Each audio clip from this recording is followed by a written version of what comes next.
This is First and 15th. We talk about inspiration, motivation, life-changing moments, and conquering fears. Twice a month, we have amazing guests popping through. So be sure to like, comment, subscribe, and share. So hello everyone. It is the first of the month. Welcome to another episode of First and 15. I am your host, Carol Bush, and we are joined today by saxophonist Chris Knight. So Chris, just tell us about yourself and a little bit about who you are, and then we'll jump right into it. Okay. Yeah, like my cousin said, I'm Chris Knight. I go by K. Chris Knight. Originally from Hampton, Virginia, now living in Northern Virginia by way of Gainesville, about 30, 40 minutes outside of D.C., west of D.C. Background, a lot to tell you, but a little time, I guess. I'm an Aggie, North Carolina A&T, Okay, summer 98. Got a shout out to my Aggies.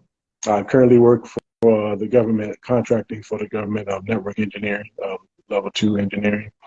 And saxophone thing is just it end up being a little part-time job, side hustle, if you want to call it. It just morphed into what it is now, and I'm just along for the ride, and I'm loving it. Okay, awesome. So I'm going to put this out there because I am proud of my family.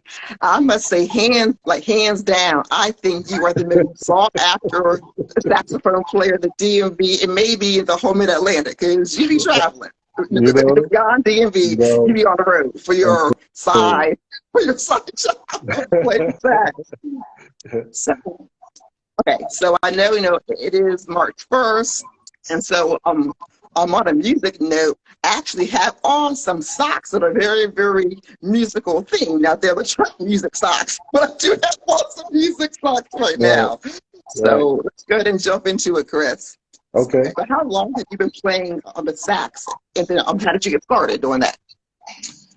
Okay, I have a story. So I've been playing literally as 16 years as of yesterday. Yesterday was my birthday. So I, like my 33rd birthday, I decided to just go to a pawn shop and get a saxophone. Now, of course, I like to hear the sax just like anybody, everybody that's enjoyed sax players. So my go-to is, if anything, is Kurt Whalen. I just love how he plays, and the notes that he hits is just amazing. So I went to a pawn shop, got a very beginner's book. I got a student model saxophone alto for like $300 on a discount, a very beginner's book. And for a good year, I was just teaching myself out of the book. Now, of course, my background, my mom sings and my dad used to play the trombone in band, so in high school. So that gift of music, I guess, is in my ear, my blood, in our blood per se. So that pretty much how it started. This is well after college stuff. So, and then I received a Christmas gift of 2 lessons that end of the year, and that I took those 2 lessons for 4 years, because at that point I didn't want to cheat what I was doing, and I also wanted to make sure I was going in the right direction. So I also wanted to learn how to read music. I wanted to get everything I could out of what I've begun as a hobby, just out of curiosity, going to the pawn shop. So this is like an interesting story, because I would have never imagined that you, number one, started in your 30s. So I had just wrongly assumed that you're playing maybe since high school or maybe even younger. So exactly. So and a lot of people get that. But I even have high school buddies and friends thinking that I was in band. I was like, no, this is well after college. I was never in high school band. It's like so I tell people that I'm like a late bloomer, and I'm still trying to learn this thing. And obviously, this is a never-ending learning experience as far as the instrument, because I look at videos, I look at other people who play, and And everybody constantly said this is like a never-ending learning experience, that there's always ways to learn, there's always ways to do exercises, and it's a lot more than what people may hear, from the naked eye, or at least on a concert, on a given level of your playing. There's a lot more in the background that you have to understand and have to respect. So that is awesome, Chris, because like I said, I would have thought that you were playing for years. So like since you were a teen or in college. So you talking about, okay, so first let me go back actually. Happy belated birthday because that was yesterday. So then when you turned 33 and actually went to the pawn shop, what actually made you want to get the saxophone opposed to maybe a trumpet or flute or any other instruments? Like, why the saxophone? Again, it's just a factuation like anybody else that that loves to hear the sax players. Like I said, Kurt Williams, my guy. Like anytime I hear him play on my CDs or on the radio, or whatever, I'm always infatuated. So it was just something in me that just decided to just do it as a hobby, just to see what would happen.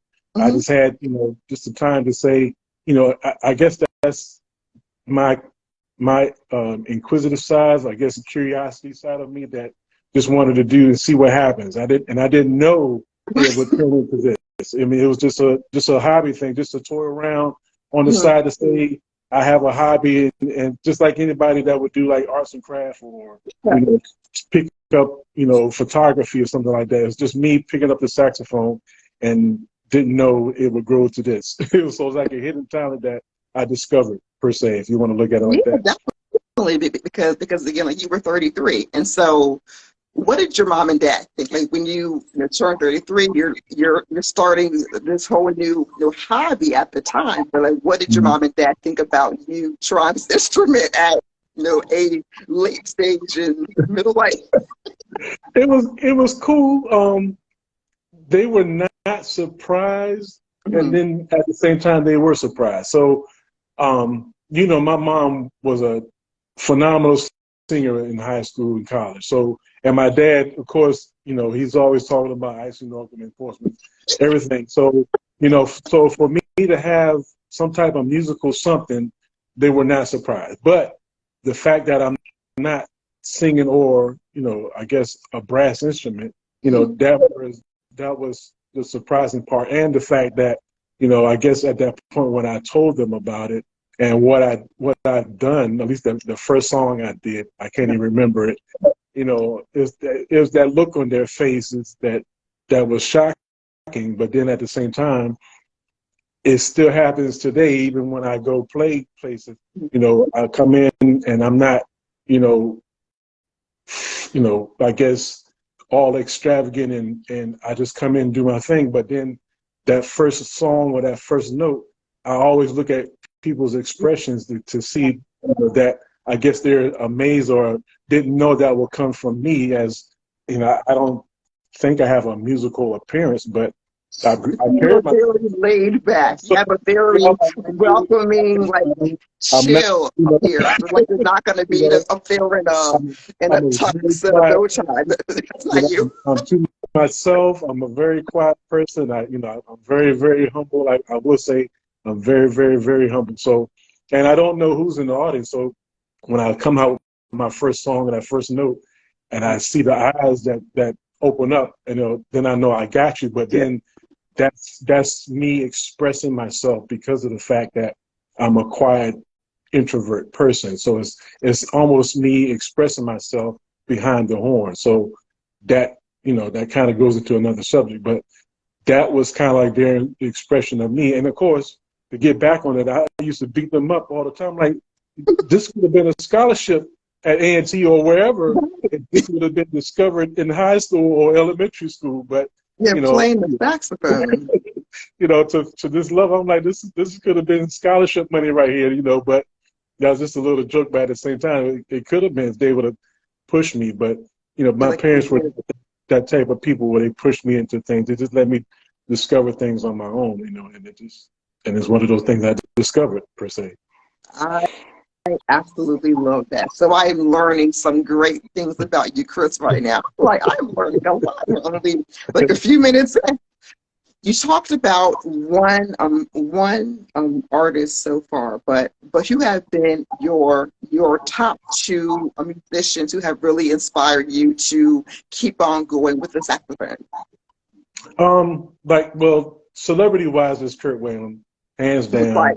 down, left and right, up and down. But there are a lot of, and I didn't realize, of course, once you get into something like this, there's a lot of saxophonists in this area.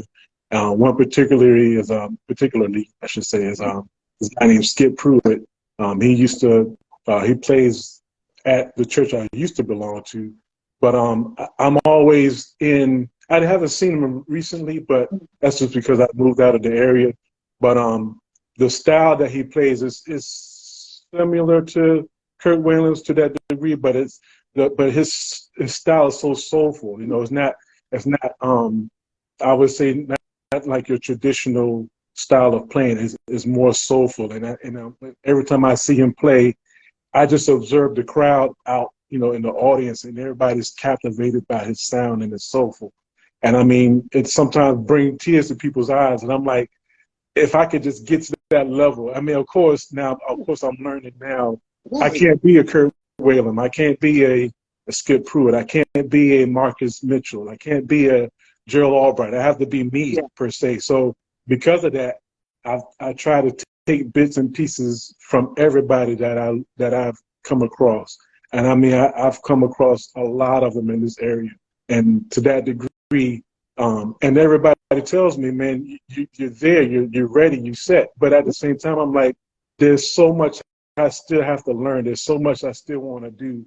And because of that, it's just, the time to try to allocate to practice, the time to try to allocate to, nurture the craft is just crazy. So, to get in people's ears, at least to get in saxophonists' ear, I'm always trying to just pick their brain out as to just trying to get bits and pieces of what to do, what not to do, how to do this, how to do that. So yeah, those two particularly are like my favorites. My favorite go-to. But there's a lot. There's a lot of them. There's a lot of them. There's a lot of artists. A lot of them. I feel like just at the bottom of the totem pole. It's just a lot. Stop it. You are more sought after than what you may imagine. So since you have been playing at various functions like weddings, birthdays, and that kind of thing, how did you actually start playing for others opposed to just doing it as a hobby for yourself and your family? It's funny how this thing has grown. So I started off, like I said, on my own, per se, out of the book, went to lessons for 4 years. Within those lessons, I joined the church little kids orchestra. So I'm in there teaching the little kids with their trumpets and saxophones and violins. I'm in there with the little baby kids in there. And then, ironically, my church happened to start its own orchestra, so it kind of grew into that. Let me actually pause you because we're having trouble hearing you. So there's an echo right now, but just started. Oh, okay. Better. It's better. It's better now. Okay. Yeah, so it might be my reception, but it grew into like my church having their own orchestra. So, but mostly orchestras are string instruments. Right. You rarely have like a brass or woodwind area to where you can experience, at least practice or utilize your tool. But I got into that, and then all of a sudden I'm just passing out, or at least telling people that I play the sax, and all of a sudden this lady out of the blue, I'm at my son's Taekwondo class, and this lady says, "Won't you get on this website called The Bash?" Oh, I'm sorry, it's called Gig. It used to be called Gig Masters. It's now called The Bash. But she said, I had a wedding recently, and we had a sax player play out our wedding, and of course I get on the website. This is in September of 2011. Wow. and next thing you know, my first gig was a Christmas party that December of 2011, and I had a boom box with burnt CDs of instrumentals on a boom box, and I played at a house party. And this guy, real established, big old house. had a grand piano in his family room, and I did that for 2 hours, a 2 hour show, and that was like my first gig, and then that has grown into what I do now. And I've been on the site is really, like I said, it's called The Bash now, but the site has really been my fuel, my push, I guess my background, my foundation of me jumping into weddings and birthdays and traveling up and down this East Coast, because from 2011 it's grown to this point now to where I had no choice but to make it into a business, because the money I was receiving was starting to push into a different tax bracket. So of course my tax lady was like, look, you have no choice but to get an ID and make this thing its own, because it's growing so much. So every year, honestly, I've gotten more and more gigs, or I've gotten more and more money, not in it for the money, but the fact that it's grown to where I've been up and down this East Coast. I've been up as far as Buffalo, New York last year, down to Atlanta for a retirement party, Connecticut for a show, Philadelphia for a wedding. I just came back from South Carolina this past weekend for a Black History Month program. So it's gotten to this point. so that's, it's all based on the website. So of course the website, I don't know how they push their information. I don't know how they push their promotions, but like I'll say on a daily basis, every other day I might average 1 or 2 to 3 requests, on a given day. Wow. And they range from Ohio down, like I said, down to Florida, down to Atlanta, or of course the majority of them are in Maryland or Virginia. So it all depends on if I can do it, if I can fit in my schedule, if I don't have something going on already. And then the other pieces of it is, from spin-offs from weddings that I've done. So of course I do a wedding, the next thing you know, half of my cars are getting passed out because somebody's having a birthday party, somebody's having a wedding. So they're all spin-offs from me doing a wedding or a birthday that day, so, and some of them are repeating customers. When I was in South Carolina, that was my 4th time, not in South Carolina, but that was my 4th time doing their event. I did their daughter's birthday, I did their husband's birthday, and I've done 2 engagements in South Carolina. So it's a spinoff. They just love me in South Carolina now. So you are survived. I mean, that's why I'm like, you are not at the bottom of the but you are up there, Chris. So what has been maybe your most favorite event or favorite I guess show? Oh man, I've done 90% of my engagements are weddings. My favorite, I would say, it's not even the event, it's the fact that I was able to sightsee because of the event. So an example, I told you we went up to Buffalo, New York for a wedding. It was a wedding. So of course I drove. The client paid for the hotel, everything. So and the wedding was on a Saturday. So we meaning my wife and I, we drove up to Buffalo because they wanted me to be there for the rehearsal, and they never met me prior to, other than the communication on the website. So they just wanted to meet me, but at the same time be there for the rehearsal. So we got there in time for the rehearsal. The rehearsal was like 10 minutes. They introduced themselves, we shook hands and everything. But because of that, I was able to see Niagara Falls. I was able to experience Harriet Tubman's Underground Trail. I saw one of the safe houses up there that she traveled. So it's like those are my, I guess, I want to say favorite moments, because of the wedding. The wedding was Saturday. They took care of us, and like I said, we made a whole weekend out of it. So so that was like an experience. Philly was like an experience because I got to see the Rocky statue after, this is after the wedding. This is like the next day before I came back, saw the statue. I saw a John Coltrane mural it's it's always the spinoff after the event, to try to make it a Yes. weekend. So, again, my favorite pieces of it is the fact that I'm able to sightsee utilizing what I do, at least utilizing what I've done Right. for that weekend at a certain state or city. Just to, of course, the wedding and everything is fine, and appreciative and, humbly thankful, but it's just the fact that I'm able to, explore other things with my talent per se, these from my talent, just to Yeah. say like That's something new that I would have never thought of. I also have time prior to and after. So that is a fantastic perk, Chris, right, that you can right, explore these right, new cities, states, towns, that maybe you would not have gone without actually right, playing for the event. exactly, exactly. I want to actually shift into music and schools. You're a dad and I'm a mom. How do you think playing music in schools, in high school per se, actually helps students to grow? So whether it's through their cognitive or through other things, and what are some benefits that you've seen firsthand over these last several years playing?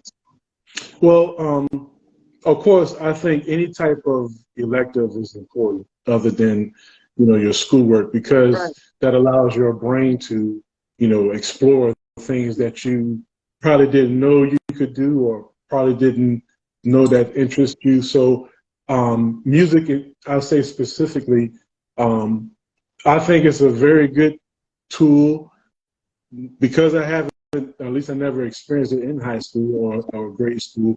I would say the fact that once I got into it, it was an interest that I wanted to explore. I think the only downside of it may be is the fact that parents may push their kids into doing something they don't want to do. But at Okay. the same time, I think, having music in schools at least allows, any kid to explore, what they may be interested in. I think also because of the fact that you have a lot of instruments that kid can pick and choose what they wish to play. If Mhm. they have that desire or curiosity to play, I think and to have that, those options of whether it be drum or violin or horn Right. or saxophone, whatever. I think it's helpful to have kids, have those opportunities to explore, and you never know what could happen. Like I said, if I was in grade school doing this, who knows where I'll be right now, But at the same time, I think it's good to have those options when you're in grade school, as long as you don't push the kid. That's just my opinion. As long as you don't push the kid into directions they don't want to do. I say that because then they won't have, at least they won't give themselves the ability to try to, to explore what they want to do versus what they have to do. Yeah. It's like if you try to force feed somebody something, of course they're going to have a different approach or a different attitude as to wanting to do it versus somebody who has desire to do something or like play instruments, Mhm. and they have the opportunity to figure out which instrument they grasp to that level. So I that's what absolutely I'm thinking about. absolutely love that. So, like with me growing up, I did not play any instrument in elementary, middle, or high school. I mean, I don't sing well. I don't play instruments, but with our family, obviously, like we're very musical in many many ways. Right. So, what would you tell a parent whose whose child wants to play an instrument, so the parent is not supporting their child's desire to play? I would say you don't want to, hinder a child's, I should say, a child's desire or this interrupting kids' desire. If it's to that degree where you don't want to, be involved with your child's curiosity or desire to play an instrument, I would say at least give him a chance to, maybe have a mentor or something like that that can probably nurture his desire.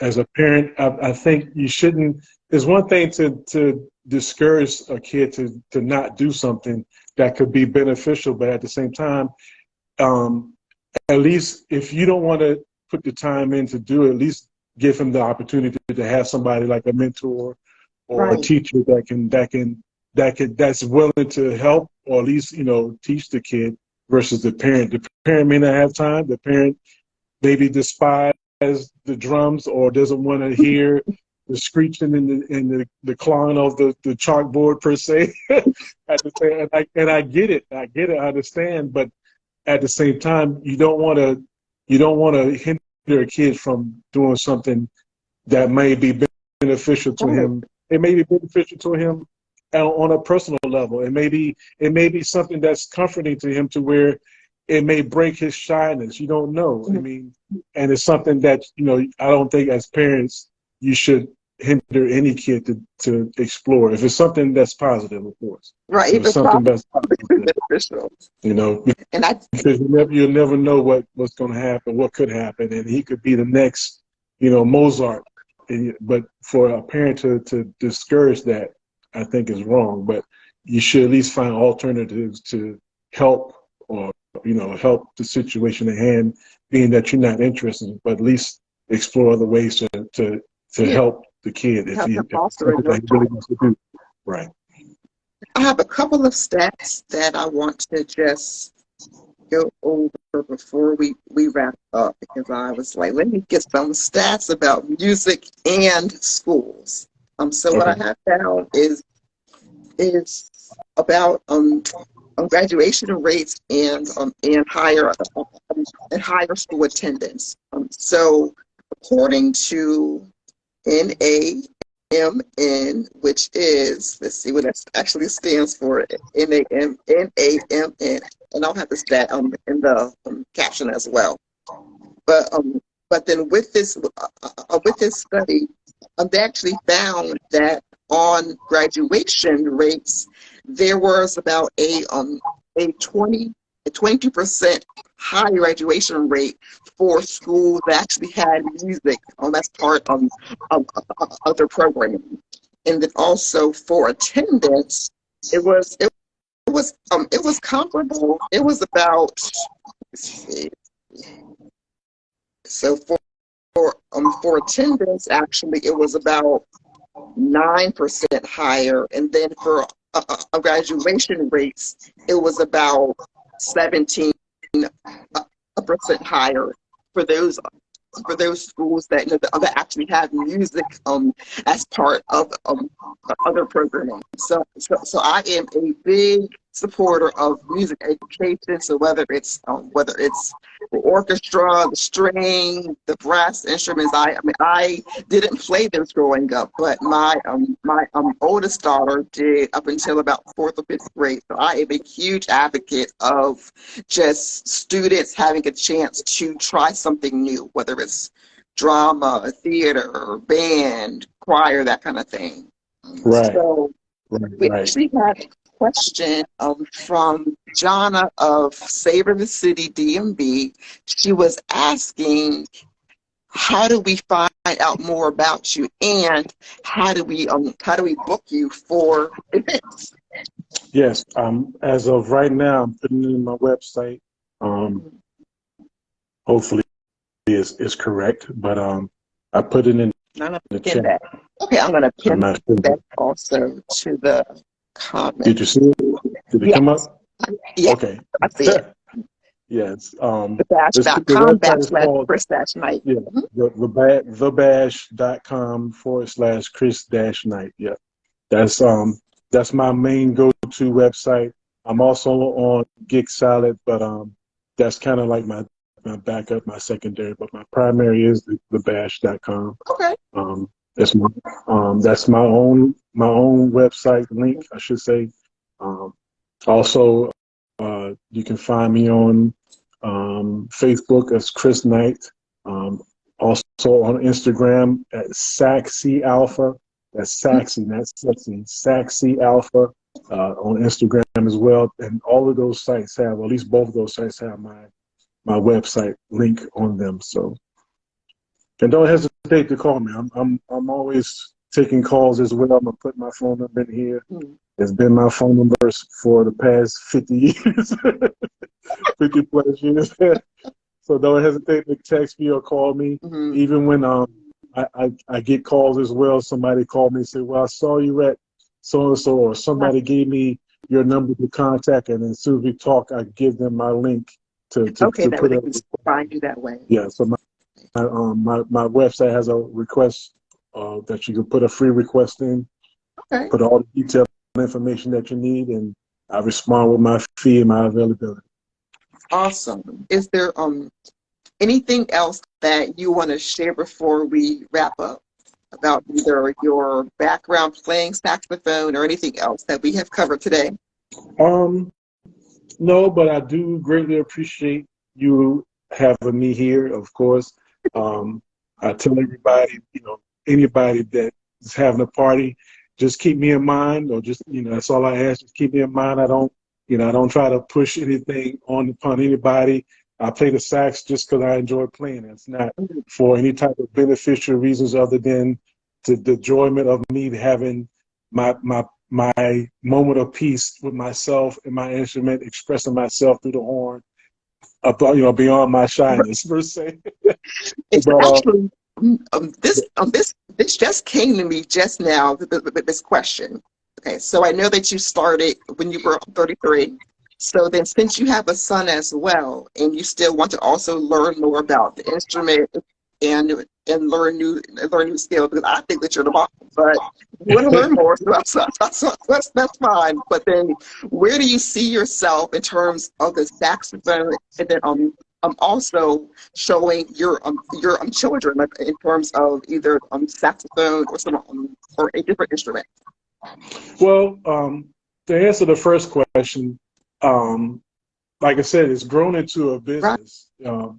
A lot of people do ask me that. I'm trying to speak into existence a CD one day or some type of music Come on project now, come on, speak or into it. someday. Come So on, I'm Chris. trying to speak it into existence. Everybody's been praying, everybody's been speaking into it because I get a lot of response.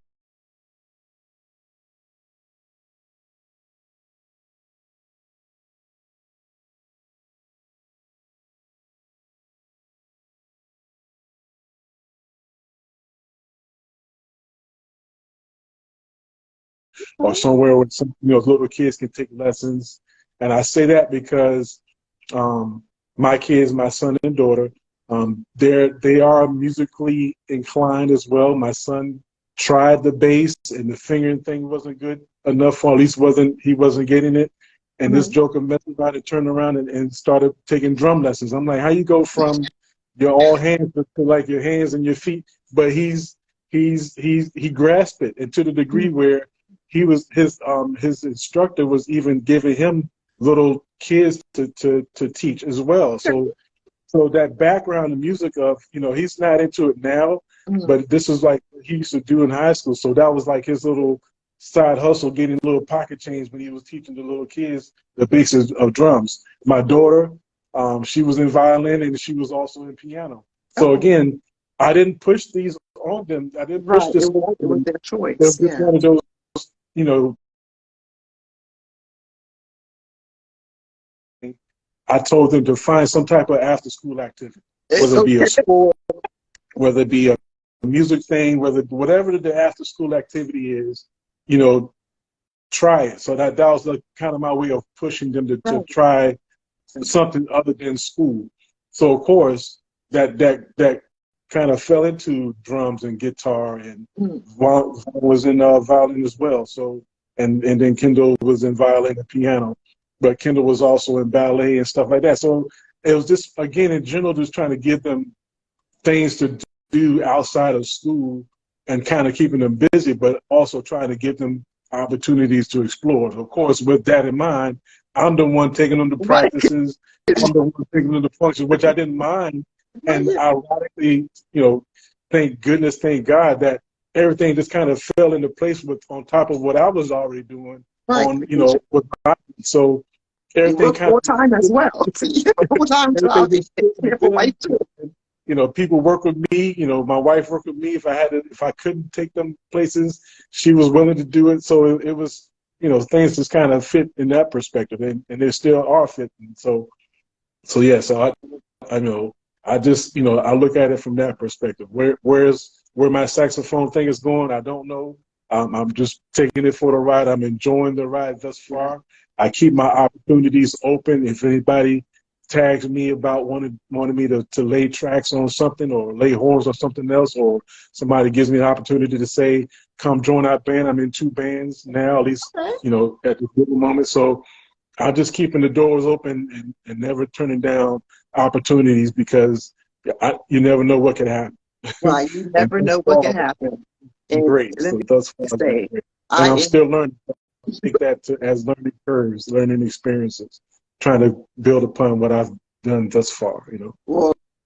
You have a whole lot of support in the DMV, the Mid-Atlantic, the whole East Coast, and Ohio and beyond. And so I, I really thank you for joining me on this episode. And you also mentioned your Facebook and Instagram, but can you just say that for us one more time? Okay, Facebook is Chris Knight. I know there's a billion Chris Knights out there, but just look for the one with the saxophone in his hand as a picture. Also, Instagram is Saxy Alpha, SAXY Alpha ALPHA, Saxy Alpha. And those are the 2 main ones. I have a Twitter, but I don't hardly use it. But Twitter's those like, are 2. yeah. Yeah, right. but also, like I said, I put the link in the comments, at least the comment section. So by Yes, all and I'm means, go to sure the it's there. webpage, look me up, and it has videos up there. It has pictures. You can see my feedback requests, at least my feedback from my clients. I'm #1 in Virginia per se, Yeah. as far as a category. So, so yeah, don't hesitate to look me up, or don't hesitate to hit me up on my phone. Awesome, Chris.